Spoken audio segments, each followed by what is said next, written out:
Welcome to Globe Games Podcast, where we analyze current events from a rational, balanced, and mature perspective. On this week's episode, we're going to be looking at some of the ramifications of the United States' tariffs. Specifically, the effect that these tariffs, or just even the announcement of these tariffs, have had on China. And one sector in particular in China has been hit pretty radically, not only through the tariffs, but through the downturn in the economy in the past year and a half, 2 years, which is the luxury goods sector. So even prior to this bad economy, this weak economy in China, the luxury goods sector was, people were always questioning, is it worth it? Is it worth it? Is it not worth it? Is it actually made in France? Is it actually made in Italy? And there's always like these little conspiracy theories floating around that like, hey, your Louis Vuitton, your Prada, your Chanel, it might not actually be made in France, Italy, but it might just be getting like a stamp in France and Italy.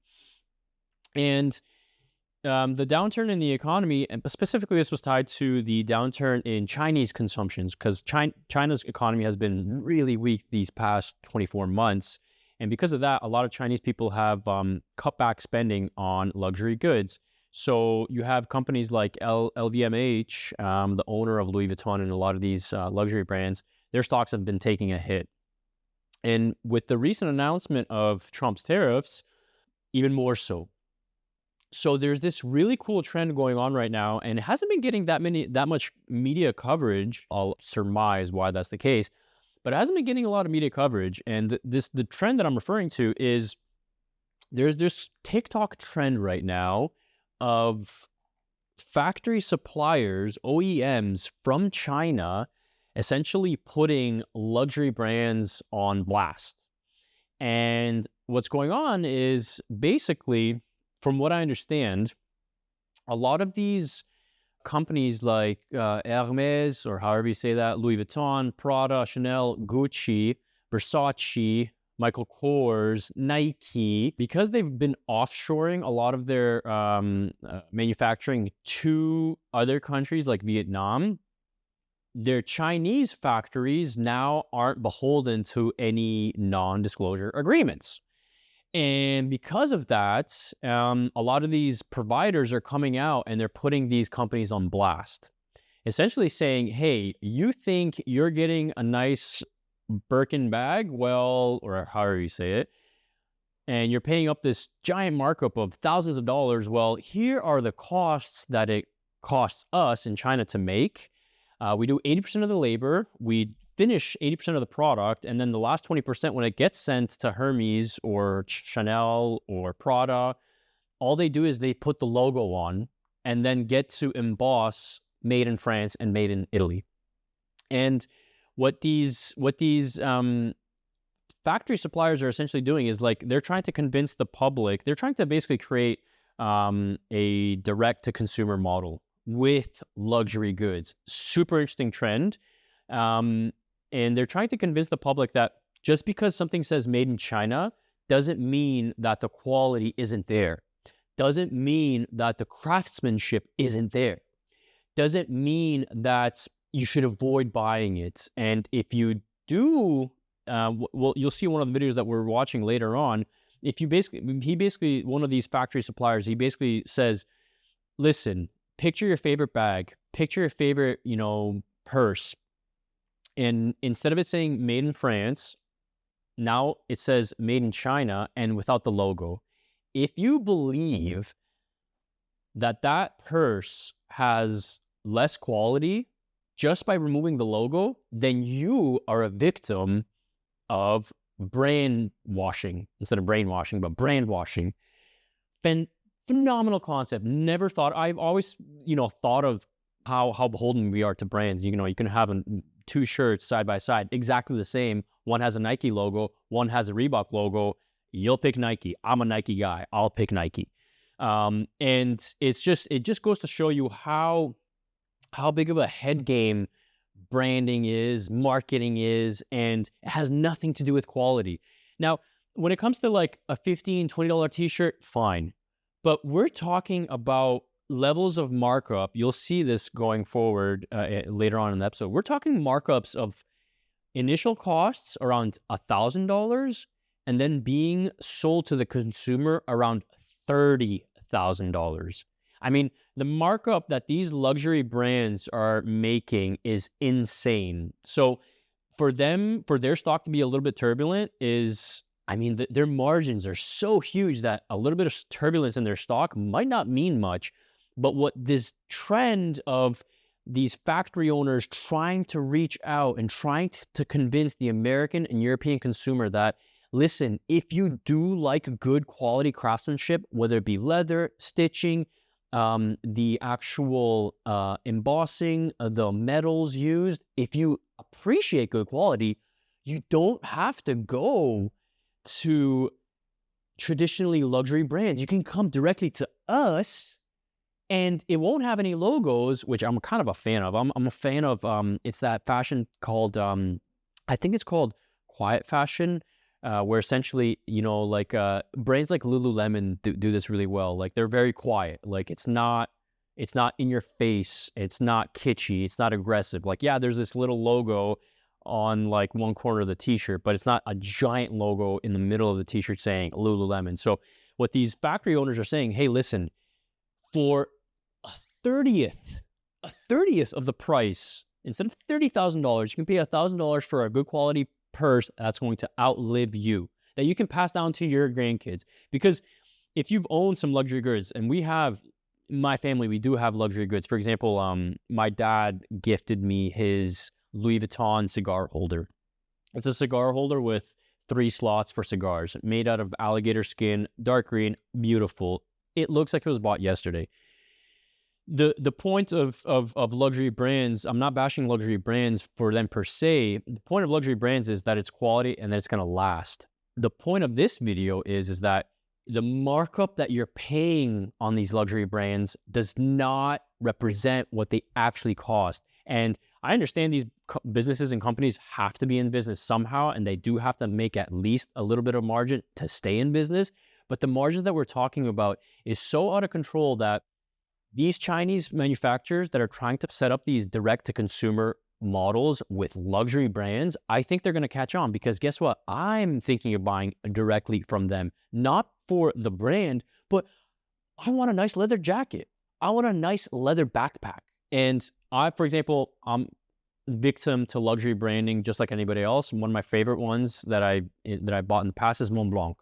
I really like how subtle it is. I really like the black. I love their wallets. I like their belts. I've never bought like their big backpacks, for example, or their laptop bags, which are beautiful, but you're looking at 6,000-7,000 euros. No thanks. So I can only afford a $300 wallet. But if I can go directly to the factory that creates Montblanc backpacks without the Montblanc logo, I mean, there you go. And it's this is a really interesting concept that that these factories and these suppliers they're being forced to make this pivot, because from what we know about China's economy and any manufacturing based economy, just like we talked about in the previous episode, when you're a manufacturing based economy, you're not a consumer based economy. And what that basically means is, just to make the numbers real simple, if you have a population of 1 million people and you create 2 million cars, essentially you could sell only 1 million cars to your domestic population. Where does the extra million go? Well, in order for those people to keep their jobs and in order for those factories to stay in business, they have to export that plus million cars. That's a manufacturing-based economy. And now with these tariffs, these aggressive tariffs that the U.S. has put into place, the Chinese manufacturer is going to have to offload these products onto some markets. And it's interesting because the tariffs are so uncertain with the U.S., they're going to have to offload these products somewhere. And besides the U.S., what other consumer can afford luxury brands? The Europeans. But who is the owner of these luxury brands like LVMH? European companies. So now you're going to have this huge wave of essentially fakes flooding the market in Europe. And basically, the deal is going to be so good that people aren't going to be able to resist it. Just ask yourself this. In Canada, if you could buy a $10,000 Toyota truck, would you? Of course you would. I would. The cheapest truck is like the Ford Maverick, and like after taxes and everything, it's like $20,000. But we have protectionist industries, and we can't buy a $10,000 Toyota truck, which exists. It exists. A $10,000 brand new Toyota truck exists. Granted, it's bare bones, but it exists, and we're not allowed to purchase it. Essentially, what I'm trying to say is like, because these Chinese factories have been forced to pivot their business model and how they're going to export these extra goods that they have, the way that they're going to win the foreign consumer over is the deal is too good to be true. Literally too good to be true. And in order for them to advertise this to the US and European consumer, they've been flooding TikTok, out of all places, TikTok, to expose these luxury brands and basically advertise their factories. Hey, if you want a great product, contact us. Okay. So basically the structure of this episode is we're going to basically be watching this social media storm, essentially, that's been being underplayed on US social media, in my opinion. And we're just going to basically like discuss the videos. But before we delve into the actual social media blitz that's going on right now, I want you to hear from the horse's mouth that when something says made in China, or when something is actually produced in China, it doesn't mean it's bad quality. And it doesn't mean that it's actually cheap to produce in China. And the horse's mouth we're going to listen to right now is none other than the current CEO of Apple, Tim Cook. Now, before Steve Jobs passed away, the reason why Tim Cook got the job is because he is seen as a logistical genius. In the early 2000s, when the US signed the US-Sino trade relationship agreement, US companies and US corporations were scrambling to somehow set up production in China. Tim Cook is not only the student of that era, he is arguably the master of that era. So he is the master of setting up supply chains for American corporations abroad. And in the early 2000s, what was abroad? China. So he knows China through and through. He knows the pros, he knows the cons. And this video that we're going to watch is essentially, well, let's watch it and you'll see what I mean. There's a confusion about China, and let me at least give you my opinion. The popular conception is that companies come to China because of low labor costs. Yeah. I'm not sure what part of China they go to, but the truth is China stopped being the low labor cost country many years ago. The reason is because of the skill, the quantity of skill in one location, and the type of skill it is. Like the products we do require really advanced tooling, and the precision that you have to have in tooling and working with the materials that we do are state of the art. And the tooling skill is very deep here. You know, in the US, you could have a meeting of tooling engineers and I'm not sure we could fill the room. In China, you could fill multiple football fields. It's that vocational expertise is very deep, very, very deep. There you go. That vocational expertise, the ability to use your hands. If anybody's worked in a factory, I have, your dexterity has to be really good if you're working in a factory, in a parts factory. I used to assemble cars. If your dexterity wasn't good prior to working there, after working in a factory, your dexterity is going to go through the roof, particularly with your offhand. So it's my left hand. For most people, it's going to be their left hand. People look down on blue collar work, but assembling a car or a certain component of a car under 2 minutes is a skill, and the people that can't do it don't get the job. And what Tim Cook is essentially saying there is that companies like Apple weren't basing 70% up until recently, 80% of their production in China just because of their low labor costs. Their low labor costs went out the window a few years ago, actually. It's because their population is extremely skilled.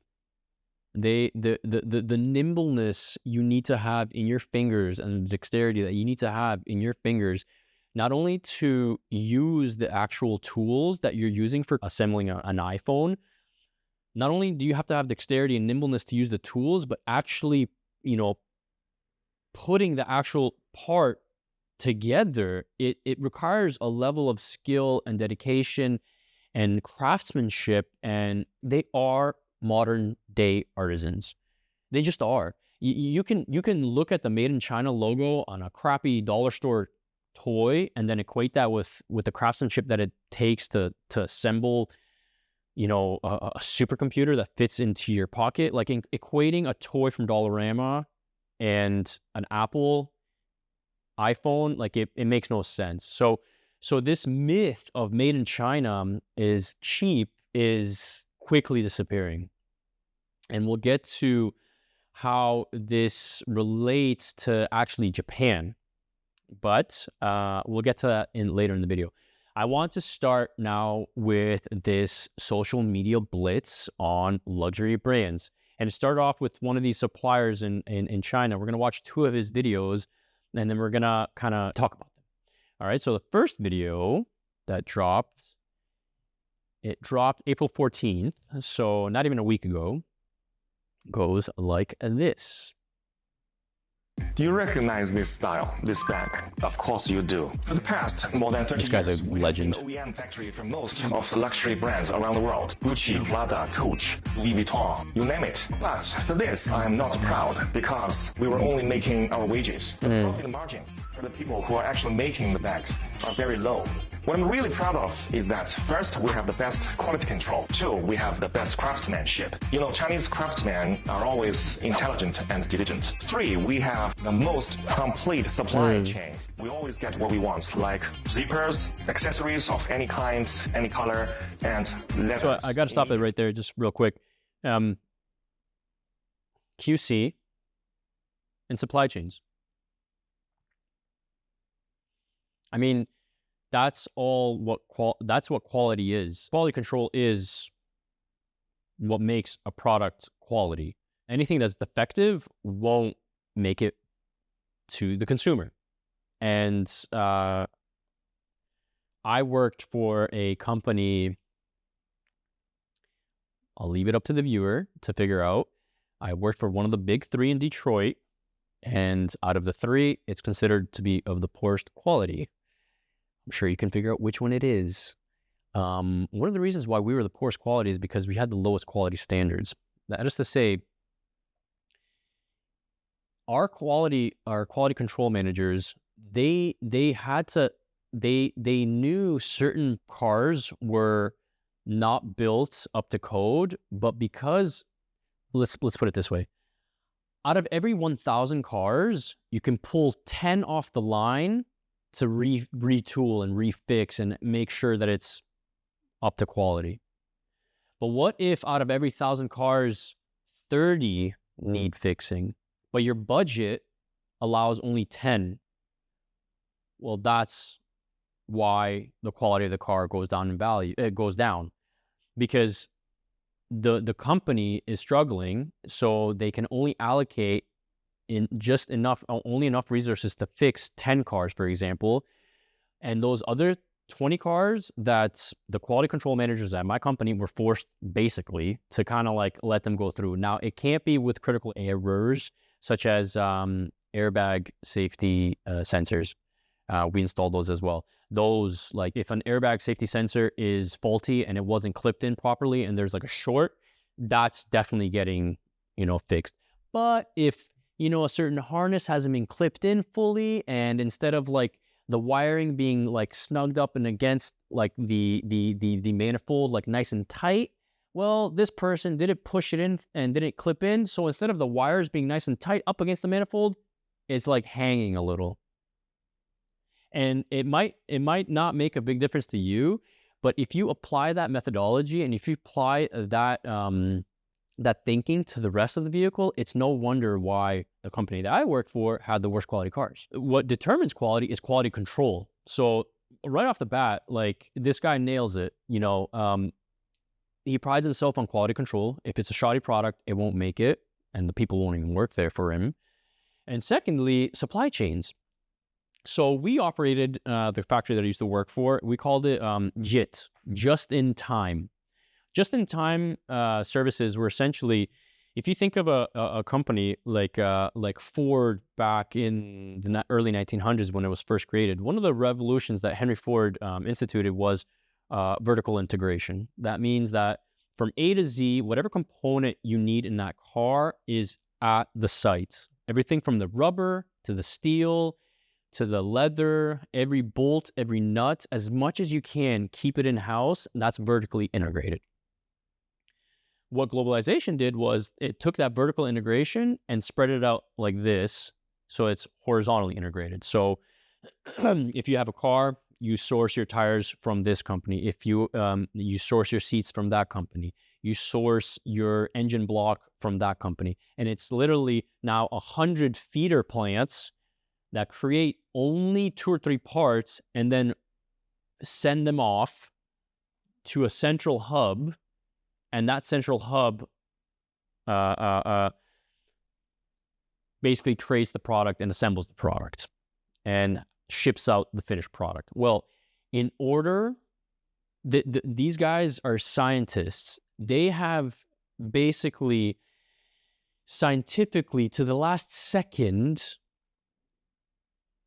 outlined in a schedule which parts need to come in at what time so that everything fits into perfectly in some type of unison and harmony. Because, for example, your tires are going to be the last part of a car that's going to be installed. So your tires don't have to be first at the central hub. They don't. So they organize every part that comes into that central hub so that it's basically just in time. My company that I work for, because we operate on this just-in-time model, when a certain feeder plant doesn't have its you-know-what together, it can really mess up everybody else's flow.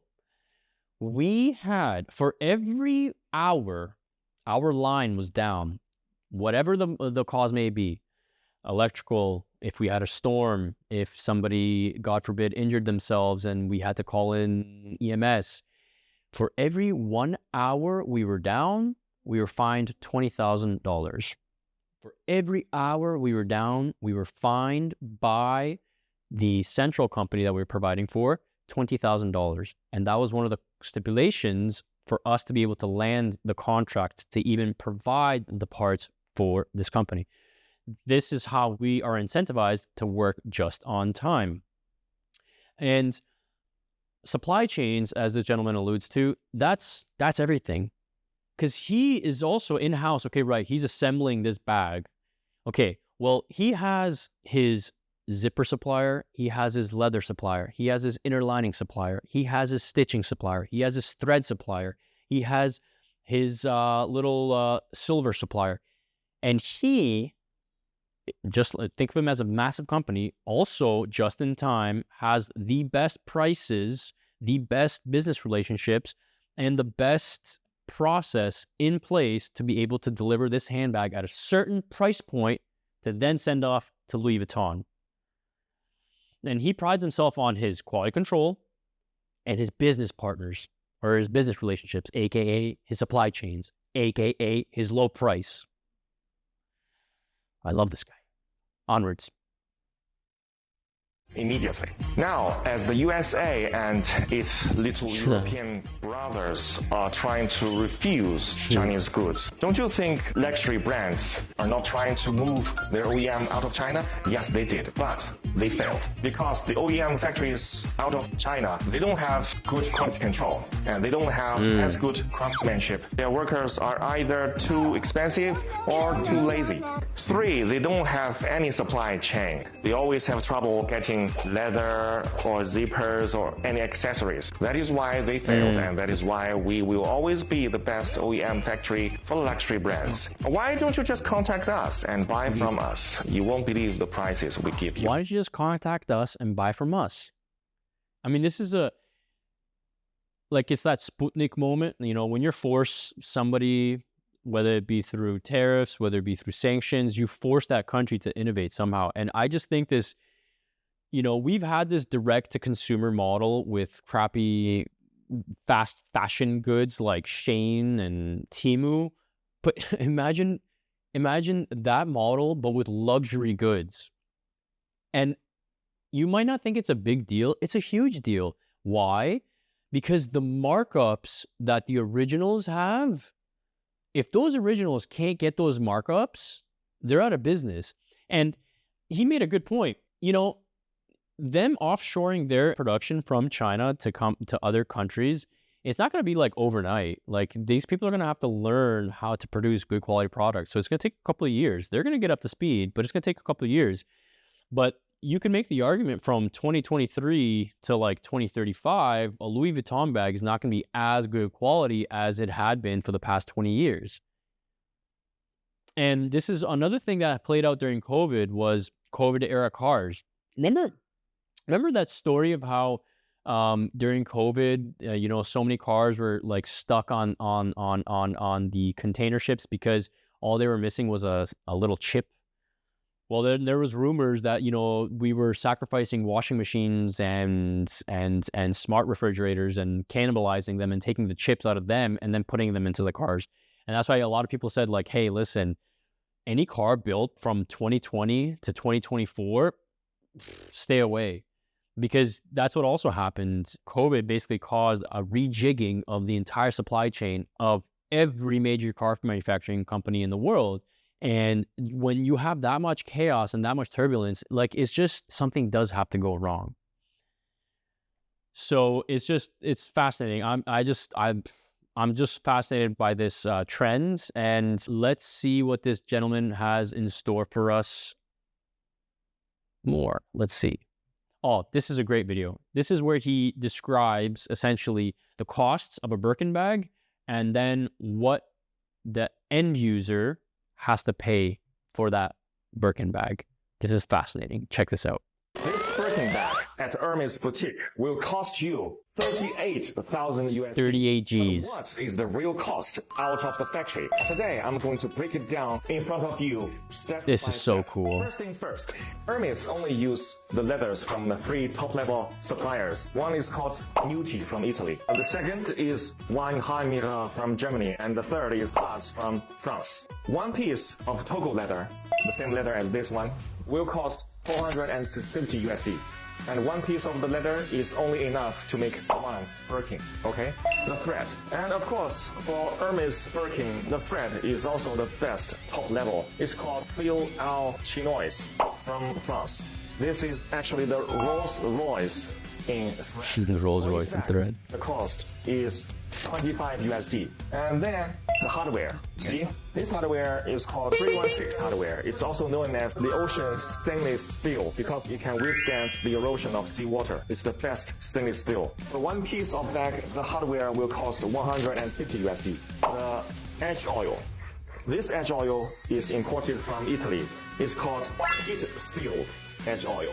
For each bag, it will cost 50 USD. The interior lining, it used lambskin imported from France. For each bag, the cost will be 100 USD. And also inside, there is a zipper from Riri brand. And the zipper for one bag is 10 USD. And then the cost of human resource. The French artisans is much more expensive than Chinese artisans. To finish one bag, the human resource cost will be 600 USD. The package, now this is not that expensive, it's 10 USD. So now to sum those up, the total cost will be 1,400 USD for one Birkin out of factory. But why Hermes will charge you 38,000 USD for one bag? That's because more than 90% of the price is paid for its logo. Unbelievable. You don't care about the logo. You just want the same quality, same material. You can just buy from us because for our bags we use exactly the same material, same leather, same hardware, same edge oil. The only difference is one, we don't have the logo, so we don't have to pay so much amount of. Okay. So you as a consumer, you have to ask yourself, are you willing to pay an extra, what is that, $36,000 just for a logo? I mean, that's what we're talking about. The bag is $38,000. The cost to create to him is $1,400.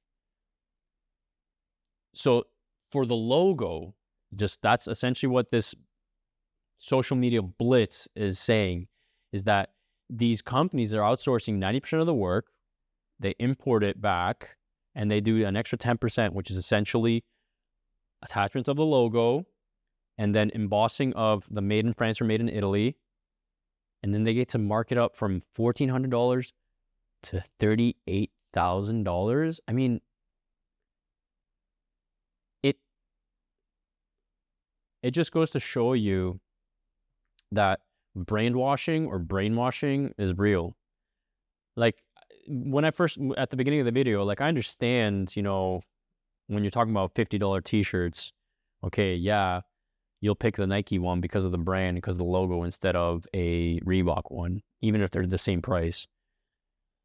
But when you're talking about a down payment on a house, like I understand also the people that are in the market for a $38,000 Birkin bag don't care, but I would feel some type of way if I had that bag and knowing that it was actually only $1,400.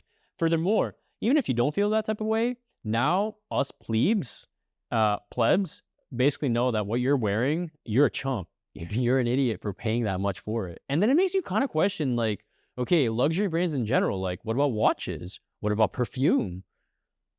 You know, what about furniture? Like the markup on this stuff must be crazy. And one of the biggest owners, one of the richest men in the world, Bernard Arnault, I think, the owner of LVMH, the owner of Louis Vuitton and a bunch of other subsidiaries, their stock suffered a lot in the past year. I mean, look at that. It's down 40% in the last year. And that's before this social media blitz. And that's what I was alluding to earlier in the video. Like, I think the reason why a lot of European and US algorithms aren't playing this stuff up is because this is even prior to this blitz, their stock was nearly halved. And now with this, with basically their Chinese OEMs coming out, stabbing them in the back because they don't have those NDAs anymore. Okay, if you're going to cut ties with us and offshore to Vietnam, India, Bangladesh, no problem. Well, now we're going to go directly to your consumer. The consumer that's tapped in Europe and in Canada and the US and the Western world, we can't afford it, but we still like nice things. Hey, maybe I can try out a Chinese knockoff, which is it's not a knockoff. That's another thing. It's not a knockoff. It's the actual bag without the logo. Man, a nice laptop bag, a nice cool Mont Blanc backpack without the Mont Blanc logo, sign me up. Why not? So I think one of the conspiracy theories that I'm thinking about, not because, you know, something that I'm surmising as to why this is being underplayed is because the US and Europe, one of the things that's not backfiring, but one of the costs that they have to incur with these tariffs is the cost of their stocks. And they're, by downplaying the story, maybe they'll salvage some of that stock price. And earlier in the video, I said, you know, made in China, you know, people look at made in China and they equate it with dollar store crap. Well, just so you know, in the early 1950s and 60s, Japan was in the same boat. And that is to say, when the Japanese first started exporting their cars to the US market, nobody wanted them. They were junk, rust heaps, unreliable, and in comparison to their German and American counterparts, why would you get one? But the Japanese stayed diligent, disciplined, and the concept of Kaizen, I think it's called Kaizen, like basically continual improvement. They are now the best car you can own. A Japanese car, hands down, ask any mechanic, buy a Japanese car. The most reliable car, the most reliable electronics, the most reliable interior, engines, bulletproof. Are you kidding me? I owned a 30-year-old Toyota, started every time. Love that little car. And I found this article on the Globe and Mail, and it kind of beautifully summarizes like what Japan did. Now, when I'm reading this, keep in mind, just substitute Japan with China, and then think, can China ever get to the level of Japanese quality? Hell yeah. Quote, in the late 1950s and early 1960s, it was hard to see how Japan could rise to the top of the automotive world. After the Second World War, the Japanese car industry was crippled by the destruction of the nation's infrastructure and weak demand. Toyota almost went bankrupt in 1949. In 1950, its production was limited to 300 vehicles. My God, 300 vehicles. Onwards. Back then, Japanese car makers were known mainly for their habit of ripping off designs from other manufacturers. Toyota's first passenger car, the 1936 Model AA, was a blatant copy of Dodge and Chevrolet designs, and some parts could actually be interchanged with the originals. Who does that remind you of? Blatant copies? Ripping off designs? Onwards. In 1957, Toyota set up a California headquarters that would turn out to be its North American beachhead. A year later, the first Toyota was registered in California. By 1975, Toyota was top import brand in the United States, surpassing Volkswagen. In 20 years, they were the top imported vehicle. Onwards. Japan's rise to automotive preeminence was based on several key strengths. This is interesting, including focus, consistency, and detail-oriented engineering. Japanese automakers were known for producing reliable cars with well-executed details. What they weren't famous for was design flair, innovative marketing, and driving passion.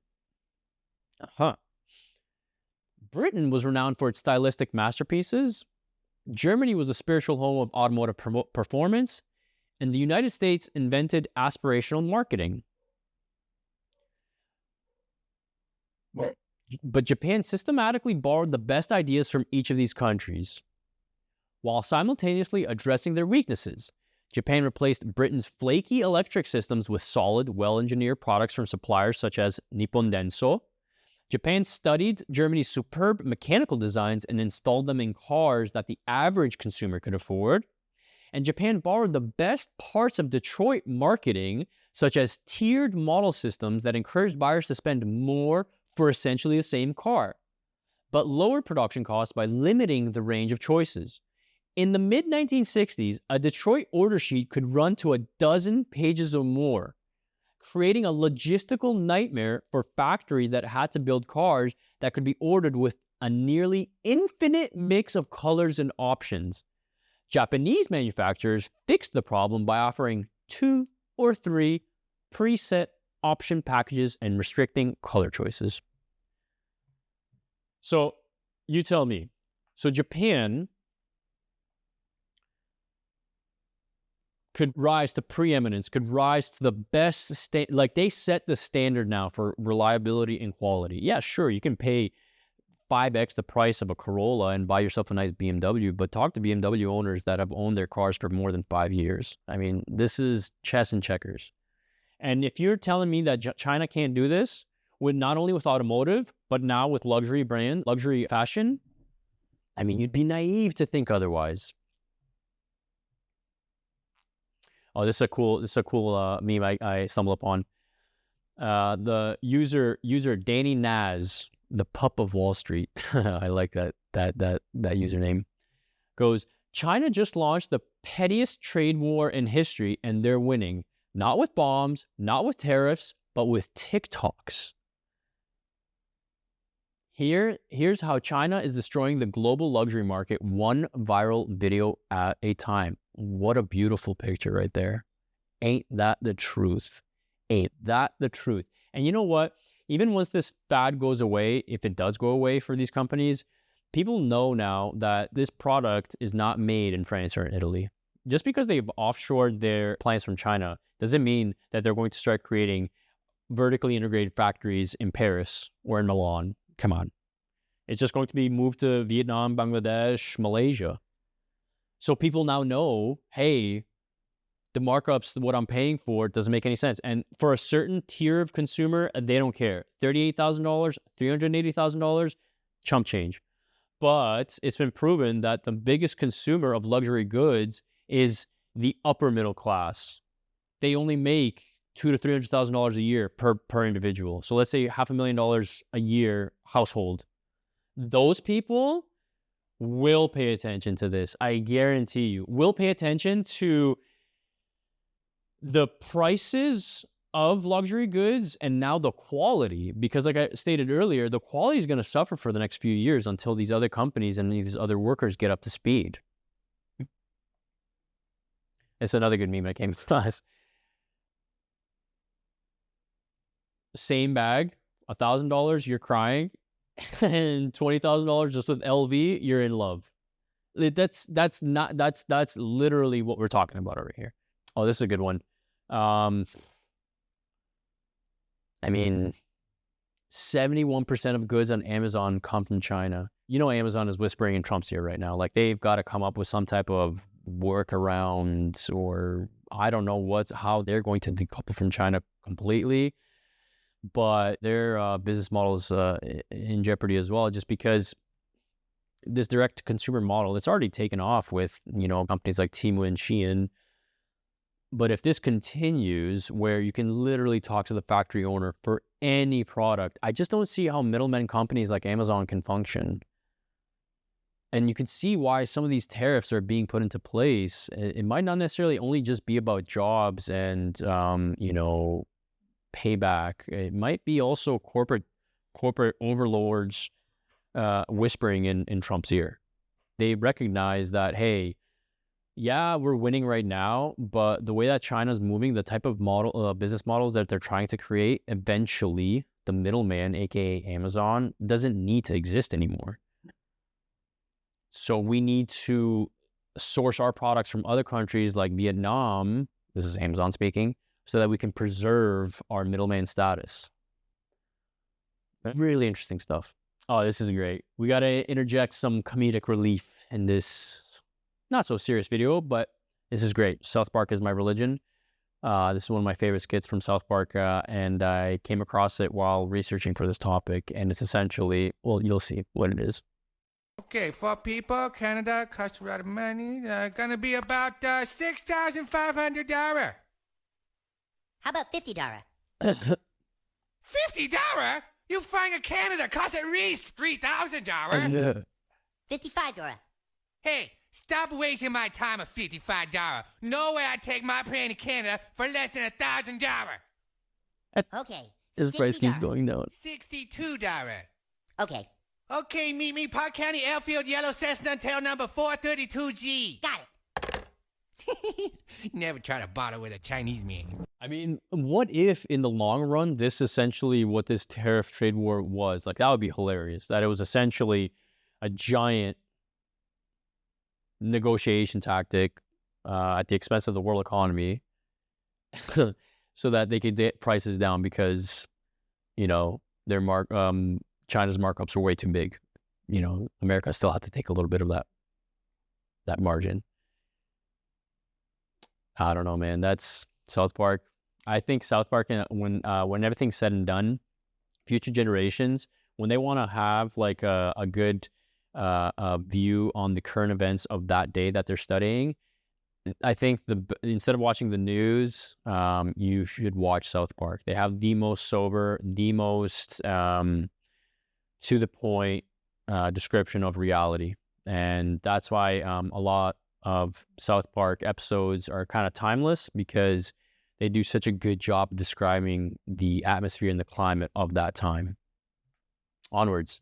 Oh, this is cool. This social media blitz on American and European companies isn't just about luxury brands, but in general, like all these companies that are now offshoring from China, like all these NDAs are expiring, and all these OEMs, all these providers, these manufacturers are now attacking, not only are they attacking their former business partners, but they're attacking the American consumer, saying, hey, if you want to create your own shoe, if you want to have your own clothing brand that you can sell on Instagram, come to us. We create Nike level, Fila level quality.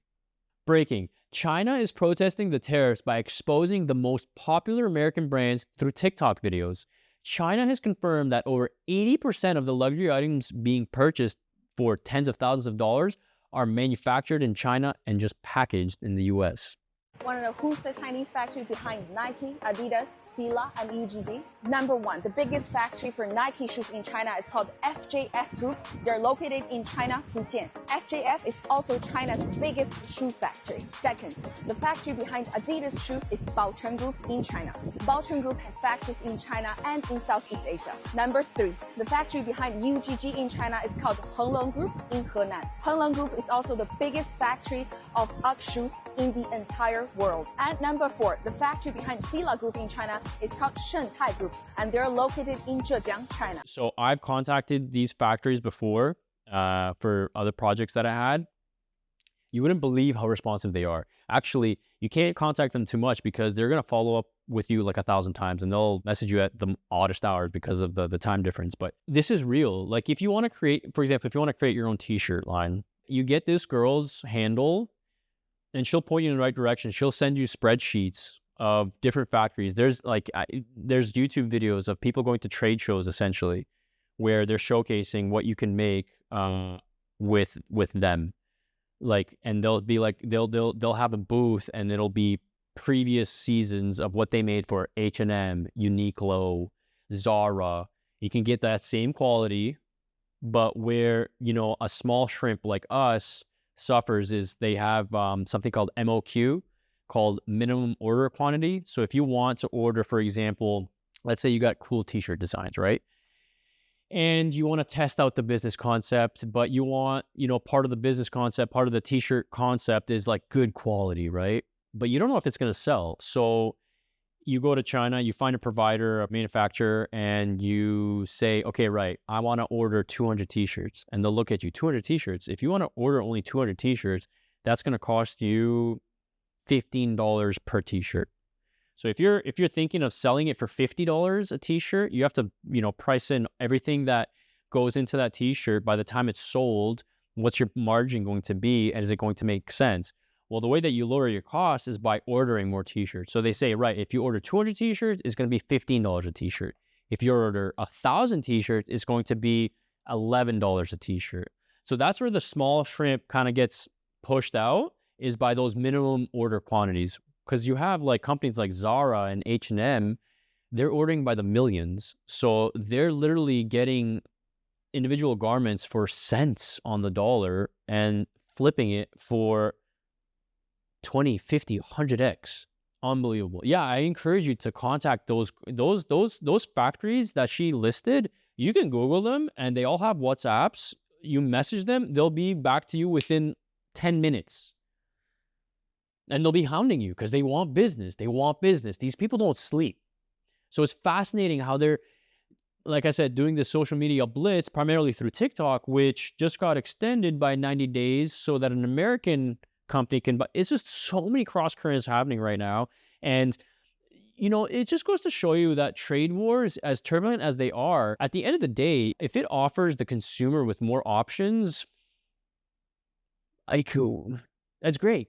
But those options that are being offered to you are being artificially constrained by your governments. Like I stated earlier in the video, any Canadian would love to buy a $10,000 Toyota Hilux, or not a Hilux, but a $10,000 Toyota truck. Even if it's not roadworthy, like I know a bunch of farmers that would love to have a brand new little Toyota for their farm, just as a farm, don't even put any plates on it. It's just going to haul you around on your dairy farm. But their government restricts that.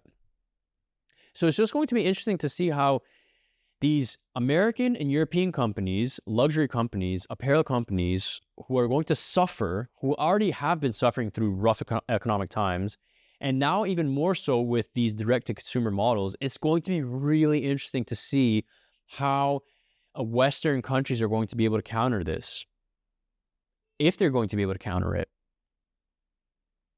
Because there's so many workarounds to this. Okay, right, you might not be able to buy through China, but you might be able to buy through, I don't know, Madagascar. So China just turns Madagascar into a giant port. You know, this is why a lot of these companies are freaking out. And like the CEO of Ford basically said, like, they have 5 years. If they do not produce a reliable electric car at a certain price point within 5 years, they run the risk of losing all their business. And that's another point. Like, with all the Green New Deal stuff and all the carbon pricing BS and all the, you know, climate hysteria and everybody encouraging us to drive electric cars. Okay, great. Let's all drive electric cars. I'd love to. I can't afford one because they're usually twice the price of a internal combustion engine type car. Okay, well, why can't I buy a BYD? A BYD, what's it called? What's their cheapest model called? I think it's called a BYD Seagull or something like that. I think it works out to less than $10,000. If we're all about the environment and about the climate, why not let these cheap Chinese cars in? Well, because it's more complicated than that. Because then you, at Stellantis, you lose your job. Well, maybe you should. Maybe you should invest in some quality control. Onwards. Wholesalers, it's 2024 and you still don't know who are the suppliers behind Dior? Their knitwears and cardigans are from Beyond Garments from Hangzhou. Beyond Garments is also the supplier behind many luxury brands from America and Europe like Sandra, Maj, Versace. Second, most of the Dior's cosmetic products are actually produced by Taiho Group, which is also the supplier behind Lancôme and Loewe. Third, 24-hour packaging technology from Shenzhen provide exquisite packaging and bags for Dior. Of course, Dior has their own factories in many countries, supplies different products for them. That's cool too. Like, not only do these Chinese suppliers have relationships with these luxury brands, but they have relationships with all the other horizontally based suppliers in other countries. I mean, this is so cool. This is like, if anybody was in the market, like, I understand now with these tariffs, it's kind of hard to be able to create like a cheap, like, apparel fashion brand right now. That's a really popular thing to do on Instagram, you know, create your own brand, your own clothing line, and then source it from China or Vietnam and then sell it in the States or Europe. And I understand it's a bit more difficult now with these tariffs. I just came across a video the other day where, you know, this couple was trying to launch a yoga brand, and they mortgaged the house. They bet their life savings on this business move, and what they were expecting to pay for the product, I think it was around $30,000. Well, now it's on a ship and they have to pay like, I think, $90,000. Well, that can ruin you as a small business. So I understand, like, we're in choppy waters, but it doesn't hurt to inquire. Like, this girl, I'm telling you, if you follow her handle, if you can read her handle and you just shoot her a message, this is her job. Her job is to reach out to consumers in the US and in Europe. In the West, I mean.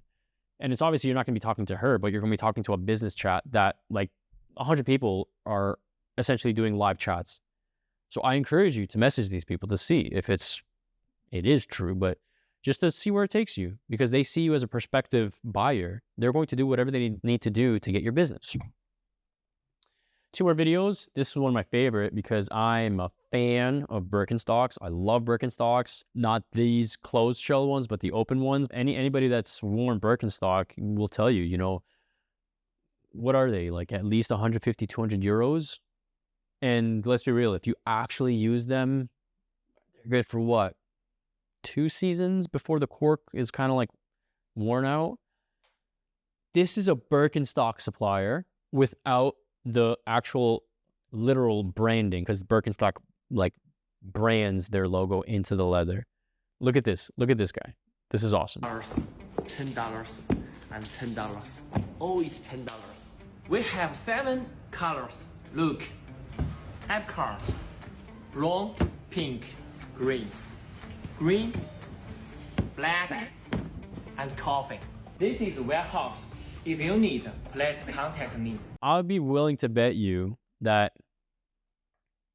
because of the tariffs and because everything is in like limbo kind of right now, these were probably going to be Birkenstocks, but because Birkenstocks might have like put things on hold, okay, they said, no problem, we'll sell it on the secondary market. I would be willing to bet that that's the case. If not, like, okay, this guy's cousin operates the actual factory that makes the actual Birkenstocks, but they're essentially the same. I mean, anybody that's taken a trip through Southeast Asia will attest, like, they're knockoffs, pretty good quality. Why? Because his cousin owns the factory. His dad services the machines. His uncle provides the machines. Like, it's a brave new world. And it's really interesting to see where things are going in terms of consumerism. So there's this secondhand shop in China that secondhand shops for luxury goods exploded in China in recent years because of the downturn in the economy. A lot of people were selling their, very expensive Louis V bags, their Birkin bags to be able to fund, their lifestyle.